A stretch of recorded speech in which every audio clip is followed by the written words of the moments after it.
They never told you the real truth about lust. They said it was natural, harmless, just a part of being human. They said you could control it, manage it, keep it hidden.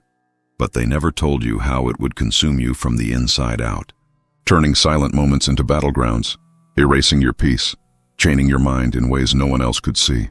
I believed the lies. I thought I was in control, until the day I realized lust doesn't just touch your life, it takes it hostage. And what's worse, it doesn't just stay in your head, it poisons your heart, your relationships, your dreams. And the worst part? You won't even notice the damage until it's already too late. You think you know what lust is. You think it's about attraction, desire, temptation. But the truth no one tells you is that lust is not about pleasure. It's about power, control, escape. It disguises itself in moments of weakness, whispering promises of relief, only to leave you emptier, lonelier, more broken than before. Lust is the silent enemy, the unspoken war raging inside countless lives. And if you don't confront it, if you don't rip off the mask and face the monster, it will quietly dismantle everything you love. This is not just another struggle. This is a battle for your soul.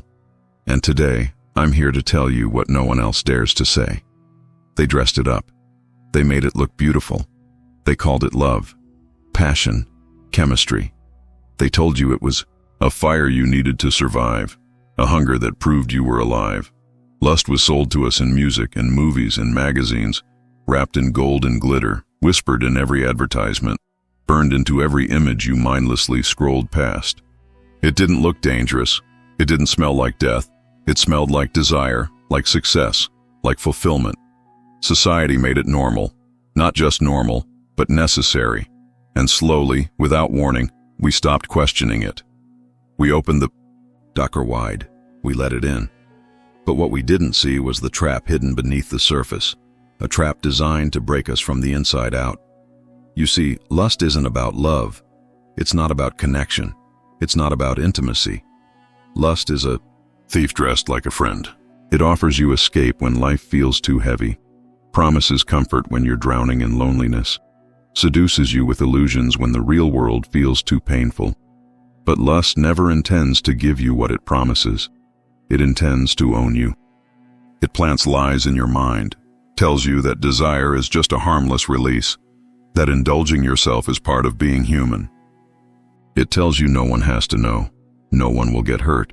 But what it doesn't tell you is that every time you bow to it, you're losing a piece of yourself, a piece of your courage, your integrity, your soul. Look around you. Everything is saturated with lust. It's in the way celebrities flaunt their bodies for likes, the way relationships are reduced to swipes and DMs, the way power and status are tied to who desires you. Lust isn't hiding anymore. It's celebrated. It's normalized. And because it's everywhere, we've become numb, desensitized. What used to shock us now barely stirs a reaction. What used to be sacred has become casual. But behind the glamorous mask, lust is still doing what it's always done, destroying from within, turning hearts cold, reducing souls to shells. And the scariest part, we don't even see it happening.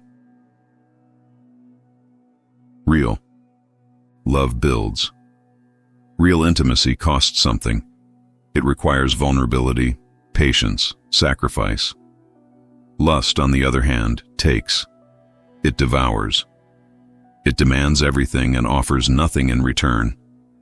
It promises quick satisfaction but leaves you emptier, lonelier, hungrier.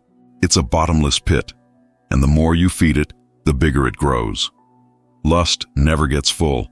It never says, "That's enough." It just keeps demanding more. More images, more fantasies, more secrets, more shame. Until one day you wake up and realize you're a prisoner. And the chains? You forge them yourself.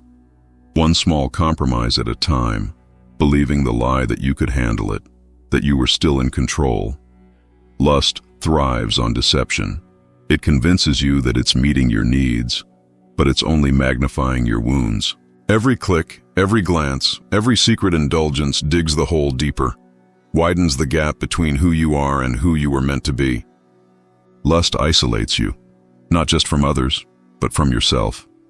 It numbs your emotions, deadens your conscience, rewires your brain to crave shadows instead of light.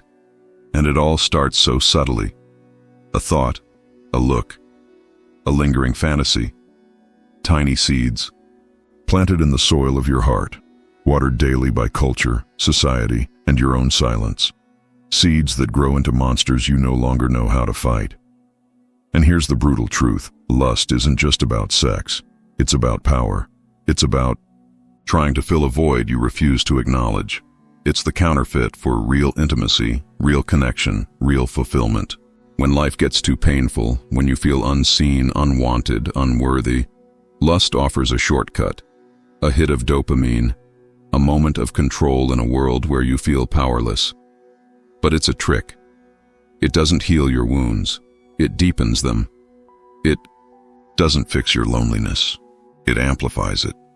Lust is a cruel master, and every time you serve it, you shrink your capacity to love, to trust, to truly live.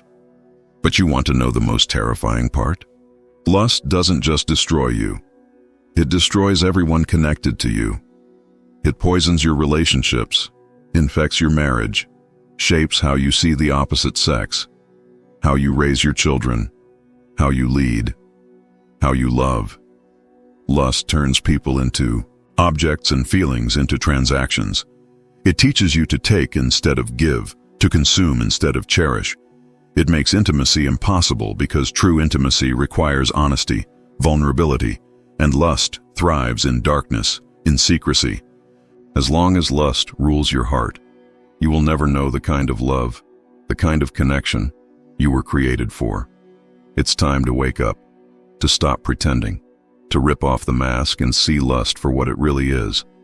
A predator disguised as a friend. The enemy isn't out there. It's inside. It's not just the world that needs to change. It's your heart that needs to be set free. And the first step to freedom is brutal honesty, admitting that what you've been calling harmless has been killing you slowly. Admitting that lust isn't a game, it's a war for your soul, your future, your legacy. And if you don't fight back, you lose far more than you ever imagined. Lust doesn't shatter you all at once. It's slow, methodical, a poison drip. At first it feels like control, a little indulgence here, a glance there. You tell yourself, you can stop any time. You believe the lie that you're stronger than this. But every time you give in, every time you entertain that thought, watch that image, replay that fantasy, you're not just satisfying a craving, you're teaching your brain what to crave. Neurons that fire together, wire together. That's the brutal reality. Lust hijacks your reward system, rewires your dopamine pathways, convinces your mind that temporary pleasure is worth more than lasting peace. The more you indulge, the stronger those pathways become, until what was once a choice becomes a reflex. You're not deciding anymore. You're obeying. And the scariest part, you don't even realize it's happening. You think you're still free, but invisible chains are already tightening around your mind. Think about it. No one wakes up one day enslaved. No one plans to live shackled to shame and regret. It's a slow descent, tiny compromises repeated over and over until they carve a canyon so deep you can't see your way out. Every secret indulgence is a link in the chain. Every moment you surrender to lust, you reinforce the prison bars. You think it's harmless, that it's private, but inside, something fundamental is breaking. Your ability to resist weakens. Your willpower drains. You become a prisoner inside your own mind. A mind that now associates comfort with chains, pleasure with poison. Lust alters the architecture of your brain, not with explosions, but with whispers. And by the time you realize the cost, by the time you feel the weight of the chains, you're already deeply, painfully entangled. And it doesn't stop there. Lust doesn't just hijack your brain, it redefines your identity. Slowly, it convinces you that you are what you crave, that your desires define you, that freedom is a fantasy and failure is your destiny. Every slip, every fall reinforces the lie that you'll never change, that you'll always be this weak, this broken. It whispers in the dark, why fight it? This is who you are now.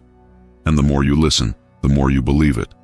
Lust doesn't just want your actions, it wants your name. It wants you to wear shame like a second skin, to confuse your struggle with your identity, to make you forget that you were made for more.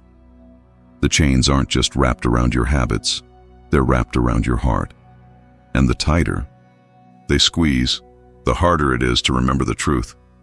You are not your sin. But here's the catch. The mind can be rewired. Chains can be broken. But it won't happen by accident. Freedom isn't stumbled upon, it's fought for.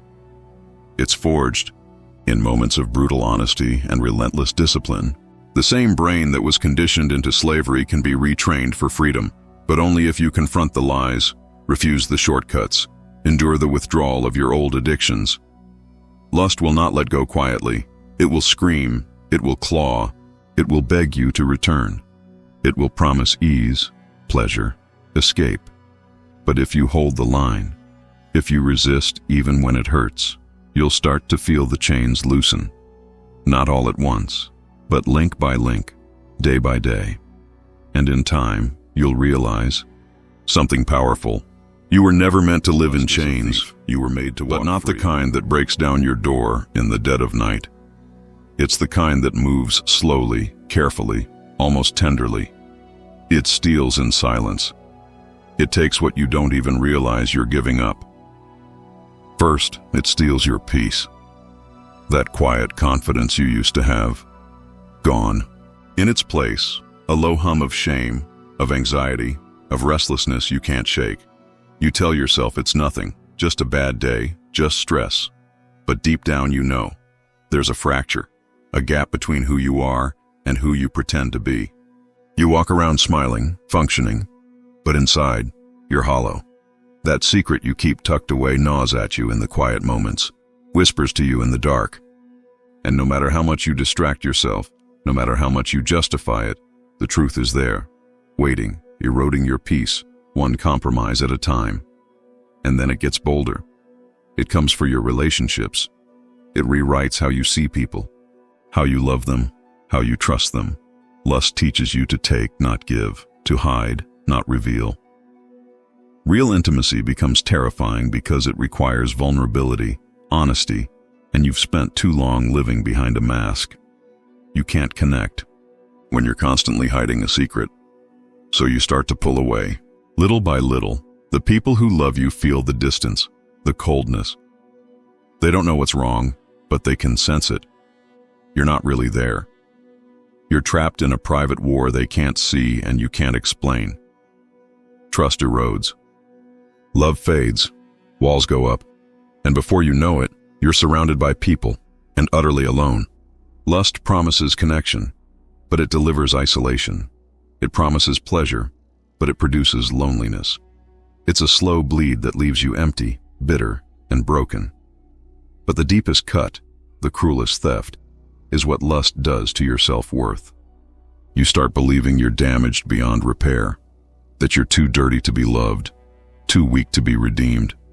Every fall confirms the lie that you'll never change.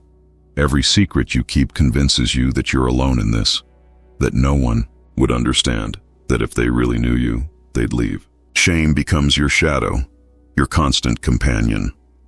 It colors how you see yourself, how you dream, how you live. You stop reaching. You stop hoping. You shrink your life down to the size of your guilt, and you accept a smaller, sadder version of the life you were meant to live. And the worst part, lust convinces you this is normal. This is just how it has to be. You forget what freedom even feels like. I've seen it firsthand. I've lived it. I've watched men and women with bright futures spiral into depression, addiction, broken marriages, and lost dreams because they believed the lie that lust was harmless. I've sat across from people who wept not because they got caught, but because they realized how much of themselves they had lost. Years, opportunities, relationships, dignity, wasted And for what? Fleeting moments of counterfeit pleasure that never delivered on their promises. The cost of lust is always higher than you think. It doesn't just want your time, your focus, your energy. It wants your soul. It wants the very core of who you are. And if you don't stop it, if you don't fight back, it will take everything and leave you with nothing but regret. Lust never shows you the full price tag up front.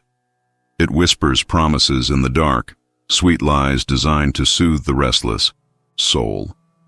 Just once. You deserve this. No one has to know. It paints a picture of pleasure without consequence, escape without cost. And because the world echoes those same lies, in the movies you watch, the music you hear, the conversations you have, it becomes easy to believe them. Lust promises satisfaction, but satisfaction is never the goal. Control is. Domination is. The lie is that you can indulge and walk away clean, but every time you listen, every time you obey, it takes more from you. Lust doesn't just want a piece of your heart, it wants to own it. And the more you believe its whispers, the deeper you sink into a cycle of craving and regret. One of its cruelest lies is that what you're doing is harmless. It's just in your head. It's not hurting anyone. But that's the nature of deception. It blinds you to the damage until it's too late. Lust erodes your character when no one is watching, weakens your ability to resist when it matters most. It warps your view of people, teaches you to see bodies instead of souls, to pursue pleasure over purpose. It convinces you that this secret life, this hidden habit, is manageable, but it's not. It grows in the shadows. It spreads like a virus. And soon, it infects every part of your life, your relationships, your confidence, your future. Lust promises quick relief but leaves behind a residue of shame that no moment of pleasure can wash away. Another lie. You're the only one struggling. Lust isolates you, convinces you that your battle is unique, that no one else could understand your weakness. It feeds your shame by trapping you in silence. You look around and see smiling faces, successful lives, people who seem to have it all together. And you conclude that you must be the broken one, the outsider, the failure. But that's a lie too. The truth is, many are fighting the same hidden battle, but few are brave enough to admit it. Lust thrives in secrecy, grows stronger when you hide. It tells you that exposure would be death, but the real death comes from staying silent, from believing that isolation is safer than honesty, that bondage is better than being seen, and perhaps the most devastating lie of all, you can never be free. Lust convinces you that the chains are permanent, that this is just who you are now, too far gone, too broken to be made whole again. It robs you of hope, makes you settle for survival instead of victory. It whispers that freedom is for other people, not for you. But that's where the story can change, if you're willing to stop listening to the lies. Because the truth is, you were never meant to live enslaved. Freedom is not only possible, it's promised. But it starts with exposing the lies, seeing lust for what it truly is, a destructive force masquerading as a friend. The moment you stop believing the promises of lust is the moment you start reclaiming your life.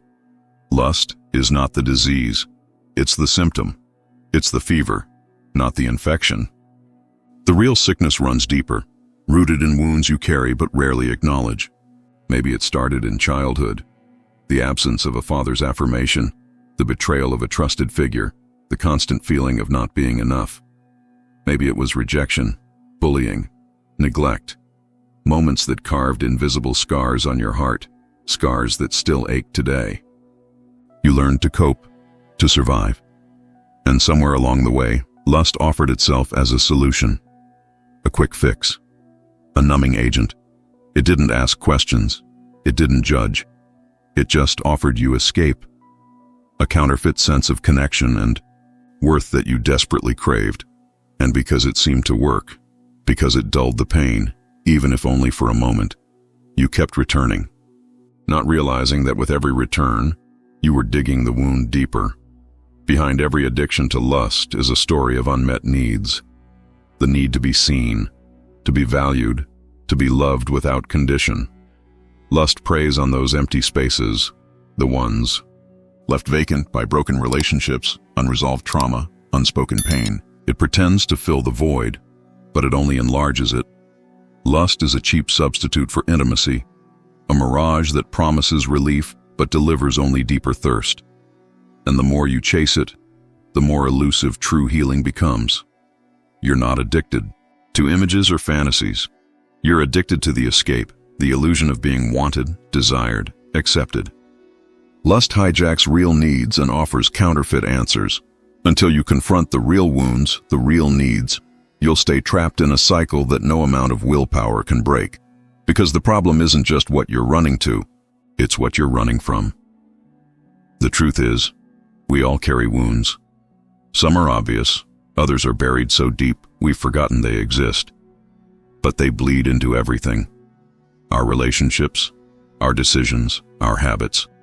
And lust is a master of exploiting those hidden wounds. It doesn't care about the details, it only cares about the cracks. The places where your soul is vulnerable, where the lies can slip in unnoticed. You're unlovable. You're not enough. No one would choose you if they really knew you. These lies take root in wounded hearts, and lust comes along offering counterfeit healing. But it's not healing, it's anesthesia. It numbs, it soothes, but it never cures. And when the high wears off, the wound is still there. Raw, aching, deeper than before. The cycle repeats, and with each round, hope fades a little more. Healing doesn't begin by fighting lust harder. It begins by facing the wounds you've been running from, by dragging them into the light, by naming the pain, by refusing to numb it one more time. Lust loses its grip when you start tending to the broken places it feeds on. When you seek real connection, real intimacy, real healing. It's not easy. Confronting your pain never is. But it's the only way out. You don't need another escape. You need restoration. And restoration starts with honesty, with admitting that the problem isn't just what you do, but why you do it. Until you're willing to ask that brutal question, what am I really trying to fix? You'll keep mistaking the symptom for the disease. Lust is not your master. It's not your identity. It's a parasite, living off wounds you were never meant to carry alone. Freedom doesn't happen by accident. It doesn't come because you hope hard enough or feel guilty long enough. It begins with a choice. A brutal, costly, courageous choice to stop living in the dark. The first step to freedom is accountability. You were never meant to fight this battle exposed. You need someone, a mentor, a friend, a counselor. Someone trustworthy who won't just pat you on the back, but will stand in the trenches with you. Someone who will call you out when you're tempted to quit, who will remind you who you are when you forget. Accountability is not weakness, it's wisdom. It's recognizing that isolation is the playground of addiction, and that real strength is found in community. You were never meant to carry your battles in silence, and you won't win if you keep trying to. But accountability alone is not enough. You also have to renew your mind. Lust has carved deep pathways in your brain, pathways that have to be rewritten. This doesn't happen overnight. It takes discipline, intentionality. It takes feeding your mind with truth, daily, relentlessly. What are you watching? What are you listening to? What are you meditating on? Freedom requires more than avoiding the wrong things. It demands pursuing the right things. It means filling your mind with things that strengthen you instead of weaken you. Scripture, wisdom, stories of redemption, daily choices that rewire your brain to crave light instead of darkness. Every time you choose truth over a lie, discipline over indulgence, you're forging new pathways, building a mind that can resist what once enslaved it. Freedom isn't about one massive victory. It's about thousands of small ones, fought, and won day after day. Discipline is the bridge between intention and transformation. Without it, even the best intentions crumble under pressure. Discipline means setting boundaries before temptation strikes, not in the moment of weakness, but in the moment of strength. It's deciding now what you will do when the struggle comes, because it will come. It's installing filters, setting limits, cutting off access to things that feed the addiction. It's waking up early to renew your mind, even when you don't feel like it. It's reaching out to your accountability partner when shame tells you to stay silent. Discipline is not a punishment, it's a weapon. A shield you build, brick by brick, to protect the freedom you're fighting for. And over time, it doesn't just change your habits, it changes your heart. It teaches you that real strength isn't found in the absence of temptation, but in the refusal to bow to it. But even with all these tools, accountability, renewal, discipline, you must remember this. You can't white-knuckle your way to freedom. Willpower runs out. Self-control has limits. True freedom requires grace. It requires leaning on a strength greater than your own. You will stumble. You will fall. But falling doesn't mean failing. It means you're still in the fight. Get back up. Press on. Freedom is not about perfection. It's about persistence. It's about learning to fight differently, to stop seeing yourself as a hopeless addict and start seeing yourself as a warrior in the making. The chains didn't form overnight, and they won't break overnight. But they will break. Link by link, step by step, if you refuse to give up. The way of escape is real, and it's waiting. The question is, are you ready to walk it? You are not your mistakes. You are not the sum of your failures. You are not defined by your weakest moments. This is the truth lust never wants you to believe, but it's the truth that sets you free. Redemption is not a myth, not a distant dream reserved for the lucky or the strong. It's a reality promised to everyone who dares to reach for it. Grace is not just a word, it's a weapon. It's the hand that reaches into the pit you dug for yourself and pulls you out, no matter how deep, no matter how dark. Healing is possible because you were never meant to fix yourself alone.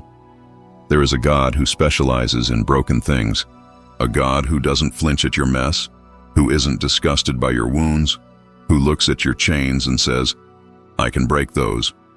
Faith isn't about pretending the struggle doesn't exist. It's about trusting that you're not alone in it. It's about believing that freedom isn't just possible, it's promised. When you step into faith, you step into a new identity. You are no longer an addict, a failure, a slave to lust. You are a son, a daughter, redeemed, loved, free. This is not motivational talk. This is reality for those who surrender. The power of redemption is not found in striving harder, but in surrendering deeper. Surrendering your shame, your secrets, your past. Letting grace wash over the places you've tried so hard to hide. And when you do, something incredible happens. The chains begin to fall, not because you're strong, but because He is. Real transformation doesn't start with behavior, it starts with belief. When you believe you are free, you begin to live like it. Healing is messy, it's not linear. Some days you'll feel like you're sprinting toward freedom, others like you're crawling through the mud. But the beauty of redemption is that progress is not measured by perfection, it's measured by persistence. Every step toward grace is a step away from bondage. Every stumble, every tear, every desperate prayer is seen, heard, counted. God is not waiting for you to clean yourself up before He loves you. He loves you in the mess, in the chaos, in the addiction, and His love is not passive, it's active, it's pursuing, it's relentless. It doesn't just forgive, it restores, it rebuilds, it redefines. The person you were under the weight of lust is not the person you are becoming under the weight of grace. You don't have to carry the shame anymore. You don't have to live in secrecy, in cycles of guilt and relapse. You can be free, not just from the actions, but from the identity lust tried to stamp on your soul. You are more than the sum of your failures. You are a story of redemption in the making. And if you dare to believe that, if you dare to step into that truth, the chains that once felt unbreakable will begin to shatter. You will start to see glimpses of who you were always meant to be. Not a slave, not a prisoner, but a warrior, a light in the darkness, a testament to the power of grace. The fight is real, but so is the freedom, and it's closer than you think. Your story is not over. You are not the sum of your struggles, nor the weight of your failures. You are not destined to carry these chains forever. You are more than the shame, more than the secret, more than the silent wars you fight alone. No matter how long you have fought, no matter how low you have fallen, freedom is still possible. There is grace big enough to cover your past and strong enough to carry your future. The world may define you by your mistakes, but heaven defines you by your redemption. You are not a lost cause. You are a work in progress, a story of hope being written even in the darkest nights. You can be free, not because you are strong, but because you are loved. Loved enough to be fought for. Loved enough to be rescued. Loved enough to be renewed. You are not alone in this fight. Here on this channel, we are a community, united by the desire to live in a pure and correct way, based on the teachings of the Creator God. It is very important that you share your story here in the comments, confess your struggles or victories, so that others can find strength and hope through your testimony. May this channel be a sanctuary where grace flows freely, where prayer lifts up the fallen, and where the chains of lust are broken by the power of faith shared in communion. Remember, confession is not shame, but freedom. The Bible says in the book of James, "Confess your sins to one another so that you may be healed." Continue watching the next video that will appear on your screen.